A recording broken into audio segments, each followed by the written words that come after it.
Part 1. The Blackwood Descent. The further Ethan Vance traveled into the Blackwood Range, the more the forest seemed to tighten its grip around him.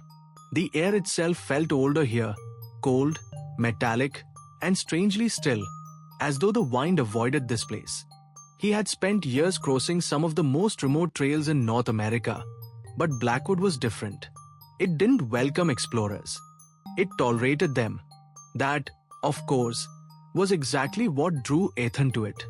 He'd left the well-marked Crest Trail 2 days earlier, exchanging safety and clear navigation for older, barely visible footpaths he'd learned about from tattered survey maps. If he was honest with himself, he'd done it partly to prove a point, both to his followers online and to the old instructors who told him Blackwood wasn't a place for solo hikers. Ethan thrived on going where others warned him not to. By mid-morning of the second day, he reached a deep ravine cut through the forest, its walls steep and damp. A river churned violently at the bottom, its roar echoing between the slopes. The only way across was a fallen oak, massive, ancient, and coated in slick moss. Someone long before him had marked it on early maps as Widowmaker Bridge, a name Ethan found dramatic but charming. He tested the log with his boot. Solid enough. He'd crossed worse. Inch by inch, arms out for balance, he made his way across the natural bridge. Below him the river snarled, slamming itself against jagged boulders like it wanted to tear the world apart. But Ethan moved steadily, planting one foot after another until at last his boots touched solid ground on the opposite side. He exhaled in triumph. See? Nothing to worry about. Then a sound cracked through the valley like a gunshot. Clang. Metal against wood. Ethan spun around. At the base of the massive fallen oak, a ragged man stood hacking the remaining root structure with a rusted axe. His hair was wild, his beard matted, his clothes stiff with dirt and dried mud. He looked like he had grown out of the forest itself. Ethan shouted, "Hey, what the hell are you doing? I just crossed that." The man didn't flinch. He raised the axe again, bringing it down with a focused, almost ceremonial motion. Then he lifted his head and stared at Ethan. Eyes empty, expression blank, as though Ethan were merely a passing inconvenience.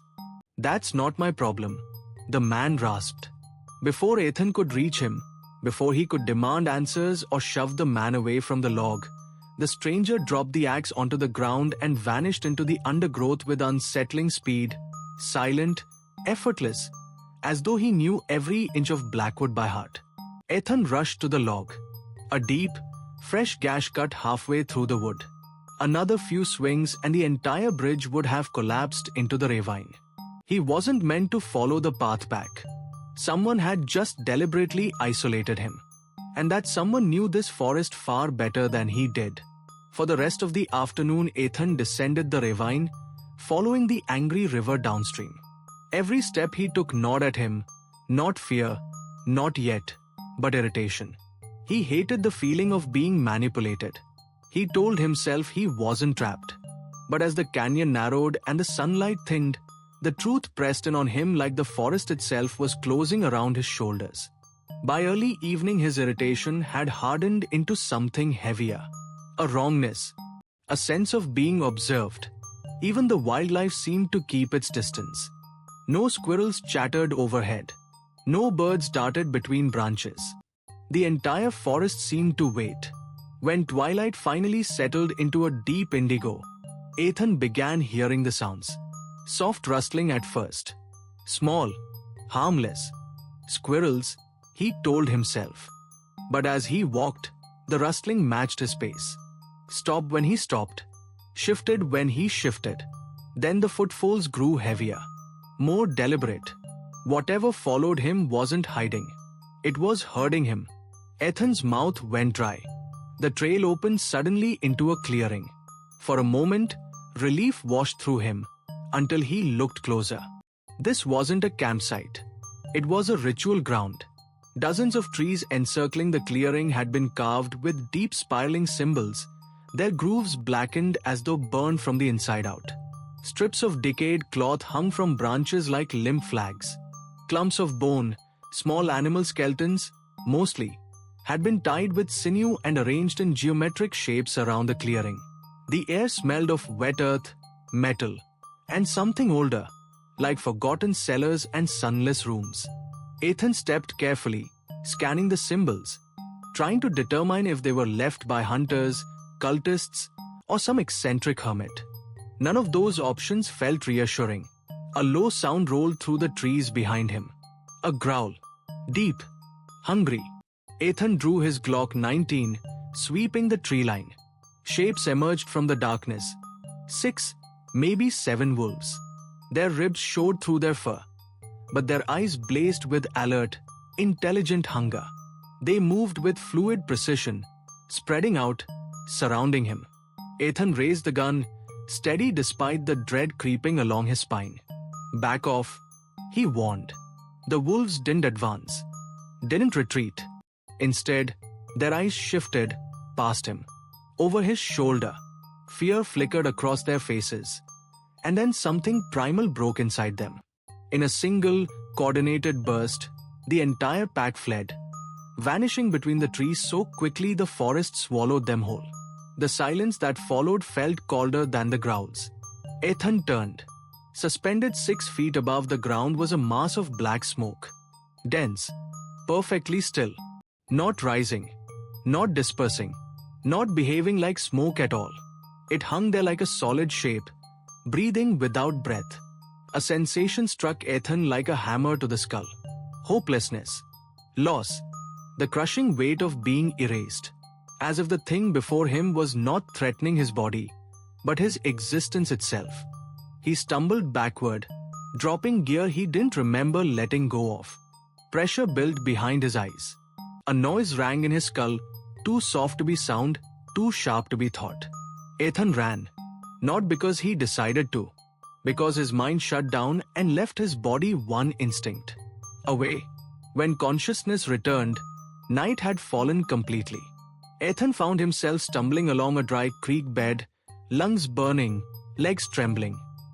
His memories were fractured, fragments of trees whipping past, the sensation of falling, the taste of dirt in his mouth.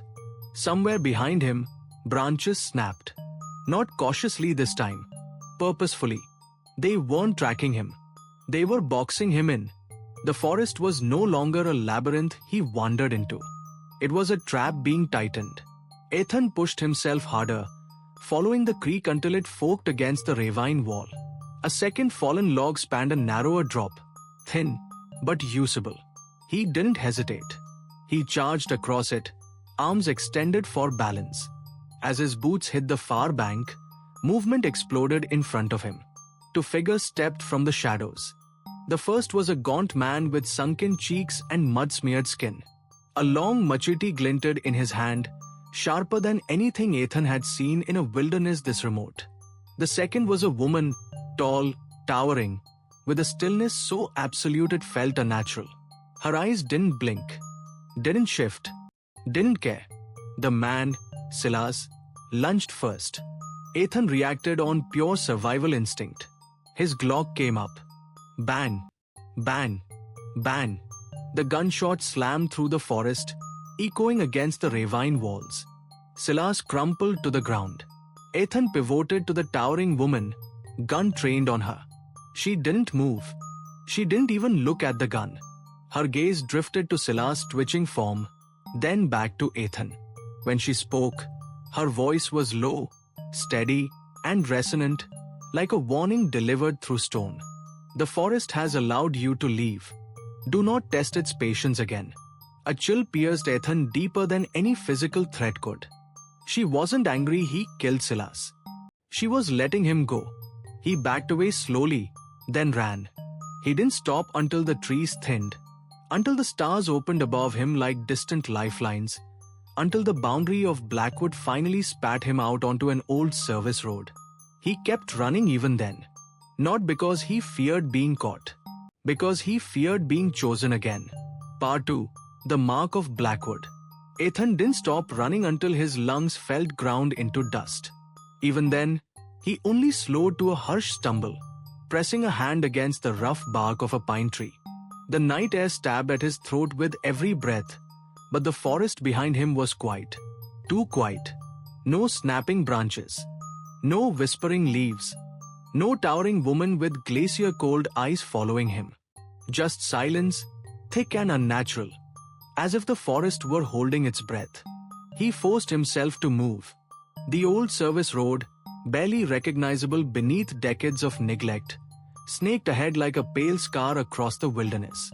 Moss and roots had claimed most of it, but there was enough of a path for Ethan to follow, and more importantly, it led away from the heart of Blackwood. He walked until the trembling left his legs. He walked until the adrenaline thinned into a sick, hollow exhaustion. Only when he finally reached a gravel trail he recognized did he dare to slow down. His truck was still a few miles away, parked near a fire road. But for the first time since dawn, escape felt possible. Then the questions began. What the hell was Silas and Lyra? Why were they allowed to decide whether he lived or died? And what was that thing? The motionless black smoke that felt like it was peeling his existence apart? Ethan had no answers. But the forest might. And that terrified him more than anything. By the time the moon dipped behind the cliffs, Ethan reached the rough pull-off where his truck waited. Seeing it felt like seeing a lifeline thrown from another world. A world where roads obeyed logic and where smoke drifted upward instead of coalescing into sentient shapes. He grabbed the door handle. It didn't budge. Locked. He cursed under his breath, reached into his pocket, and froze. His keys weren't there. Neither was his phone, or his compass, or his backup GPS unit. He checked every pocket again, each realization striking deeper and colder. His gear was gone. Not dropped. Not lost while running. Vanished. A flash of memory stabbed through his mind, fingers going numb, vision fracturing, the world tilting sideways before he bolted from the clearing with the smoky mass. He hadn't just dropped his gear. He'd abandoned it under the influence of something he couldn't understand. Blackwood had taken it. The thought scraped him raw. He forced himself into the truck through the passenger door. He always left that one unlocked as a paranoid habit. Only once the door shut behind him and chunks of moonlight filtered through the windshield did Ethan allow the shaking to return. He curled forward, elbows on knees, letting the tremors run their course. Then he heard it. A soft tapping. Tick, tick, tick. His head snapped up. Something was tapping the truck bed from outside. He stayed completely still, barely breathing, listening. The tapping continued, slow, rhythmic, almost methodical. Not claws, not branches, knuckles. Someone or something was knocking. Ethan reached down, cautious, and retrieved the old crowbar he kept wedged beneath the seat. He gripped it too tightly, knuckles whitening. After a long moment, the tapping stopped. The night sunk back into silence. Ethan stayed awake until dawn. Morning light did little to steady his nerves. Once the fog lifted, he walked the fire road searching for anything he could use. Cell signal, a ranger cabin, tire tracks from other hikers. Nothing. It took another 2 hours before he heard the faint hum of an engine in the distance. A forest maintenance truck eventually came into view, kicking up dust. Ethan stepped directly into the road and waved both arms. The driver, a stocky man in his 50s wearing a forestry badge, slammed on the brakes. "Jesus, man," the ranger said as he stepped out. "You look like you crawled out of a bear's stomach." "I need help," Ethan said, voice cracking. "I was trapped in the Blackwood interior. There were people. No, not just people. I don't know. Something's wrong out there." The ranger eyed him carefully. "Slow down. Let's get you somewhere safe first."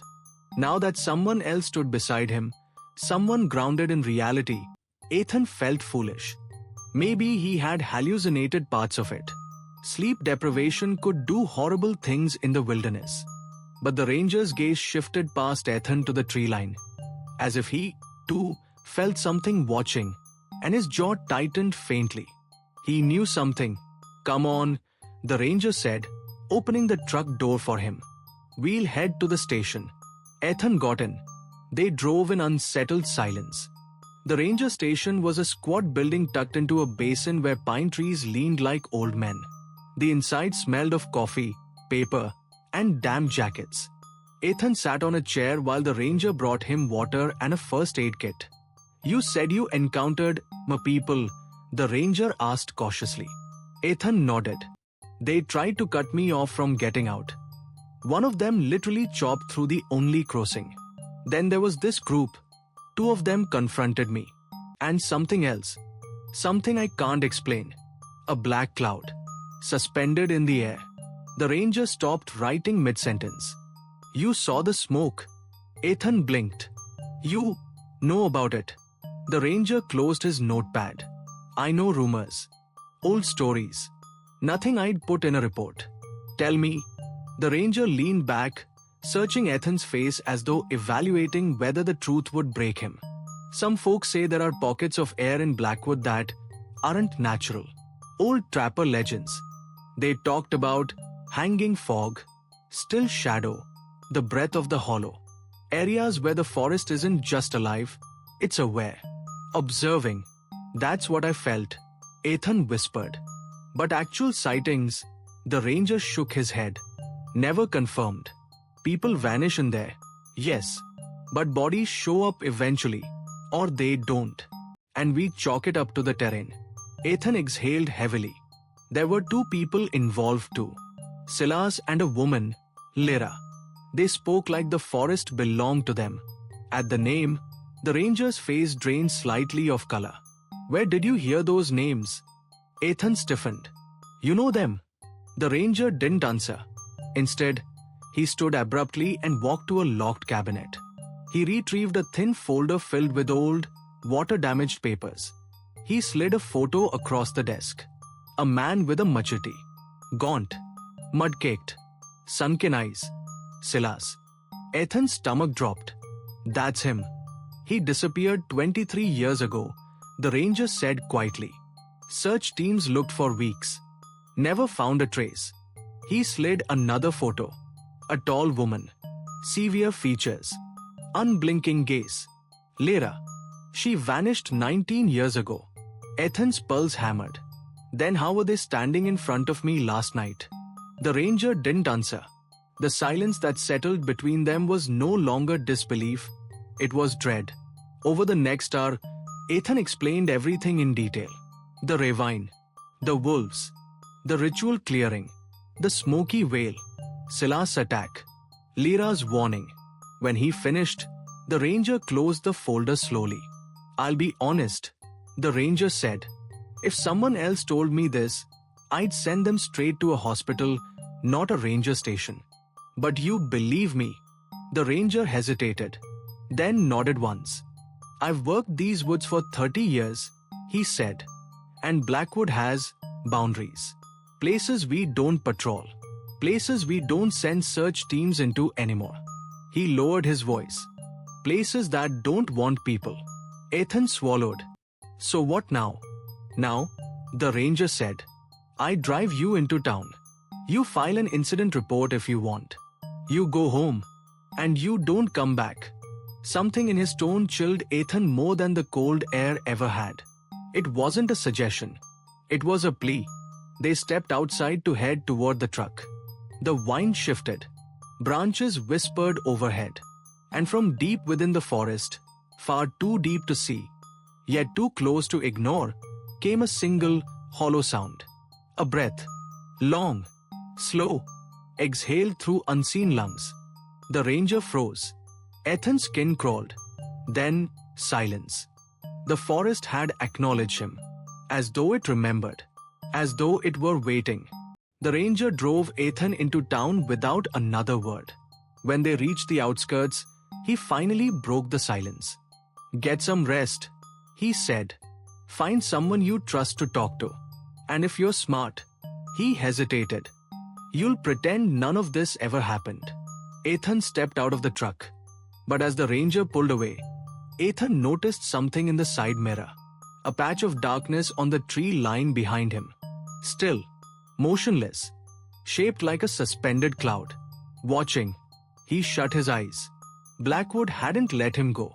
It had marked him. And somewhere deep inside those ancient trees, something was waiting for him to return. Part 3.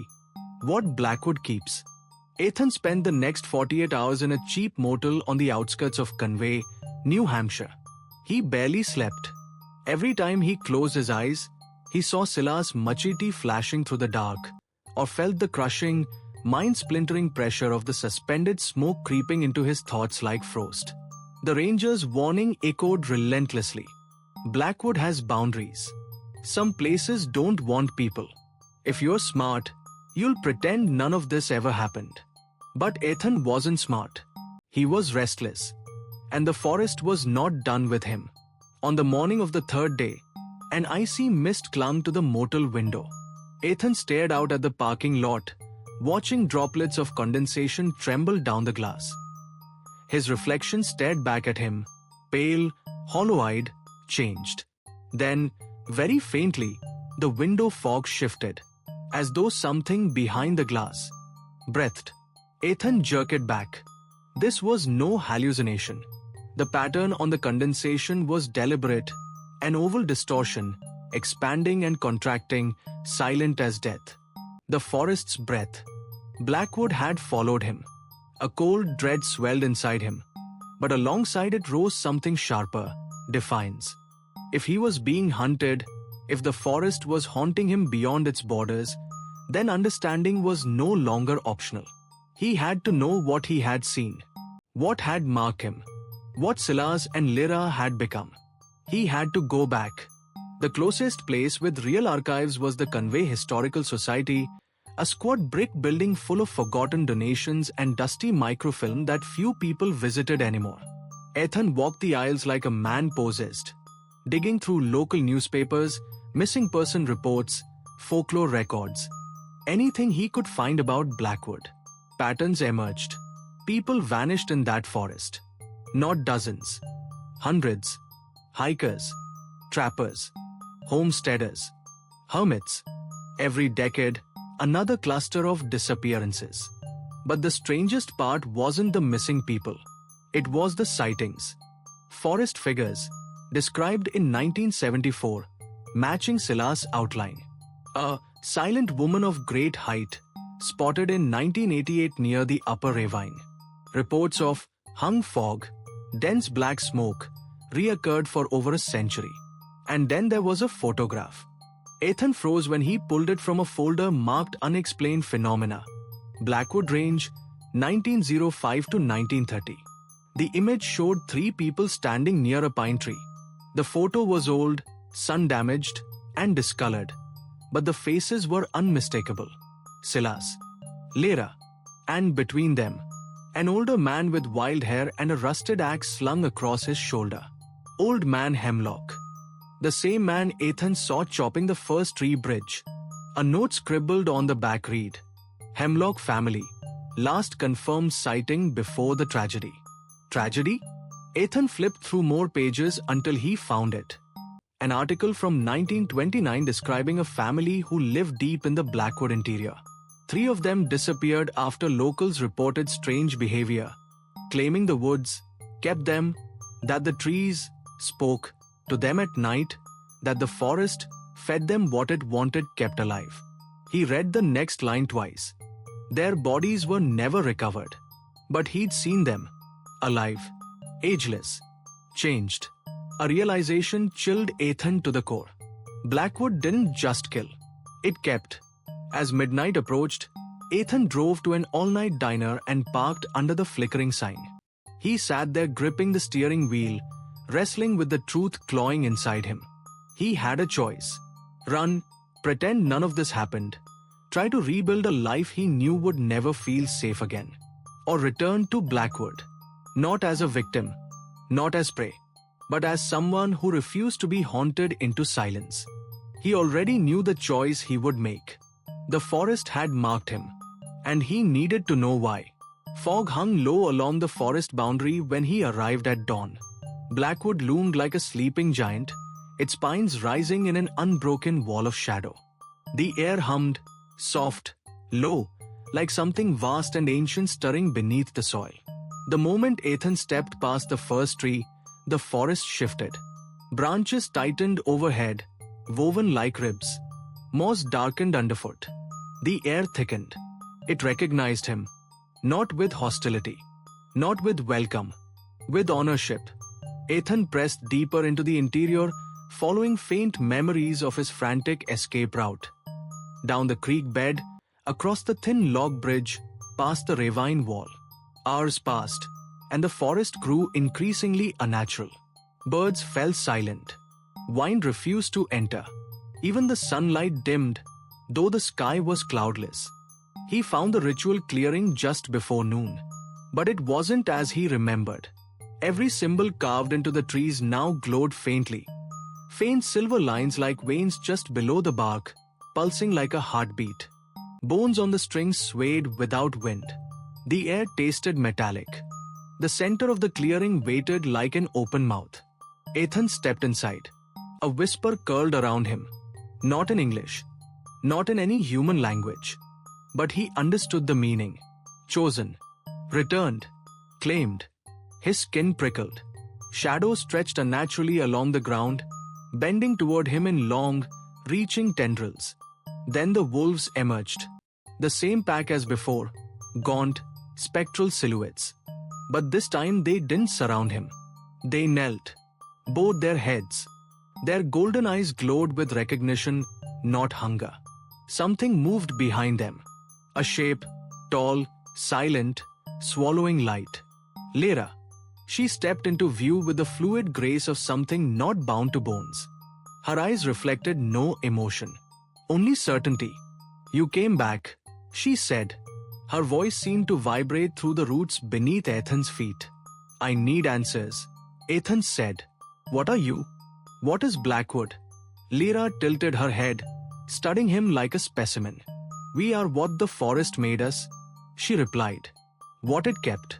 What it reshaped until we no longer belong to the world beyond its borders. Ethan's throat tightened. Why me?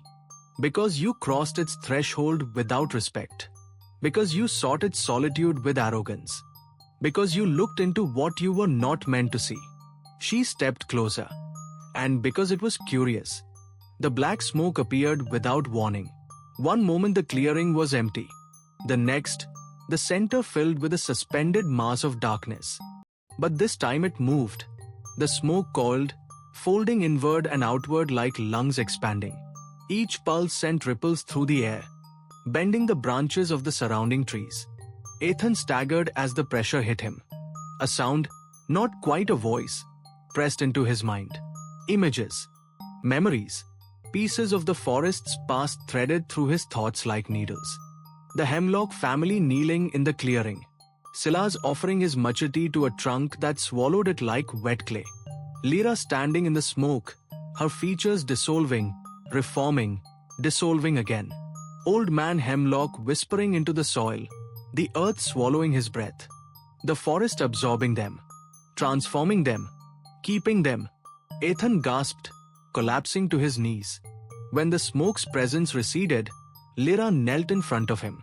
You are marked, she said. The forest has seen you. It has chosen what you will become. Ethan's voice cracked. No, I'm leaving. You already left. Her eyes darkened. And yet you returned. That is the first sign. The forest calls back what belongs to it. He backed away from her. I'm not staying here. You can't keep me. We do not keep, Lyra said softly. The forest does. The ground vibrated. Roots writhed beneath the soil. Branches reached down like skeletal fingers. The forest pulsed. One long, slow, inhaled breath. The same breath he saw on the mortal window. Ethan scrambled to his feet and turned. Wolves snarled behind him, not attacking, but herding again. Scylla stepped from the tree line, machete gleaming with an unnatural shine. Old man Hemlock appeared to the left, his empty eyes tracking Ethan with disturbingly smooth precision. They weren't blocking him out of malice. They were guiding him. He ran. Branches clawed at his jacket. Roots licked at his boots. The air thickened until every breath felt like breathing water. He reached the ravine, too wide to cross, too deep to survive a fall. trapped. Behind him, the forest exhaled. The smoke poured through the trees like liquid shadow, spreading, unfurling, reaching. Ethan did the only thing he could. He jumped. For a brief, suspended moment, air rushed past his ears and the world blurred. Then, darkness swallowed him. Not the darkness of unconsciousness, the darkness of being consumed. He awoke at dusk in a bed of pine needles, the ravine gone, the creek gone, the clearing gone. Above him, branches curled in unnatural arcs, forming a dome, like a ribcage protecting something precious. His body felt heavier, denser, as though the forest had settled inside him. When he rose, wolves watched him without fear. Silas nodded once in acknowledgement. Lyra stood tall, expressing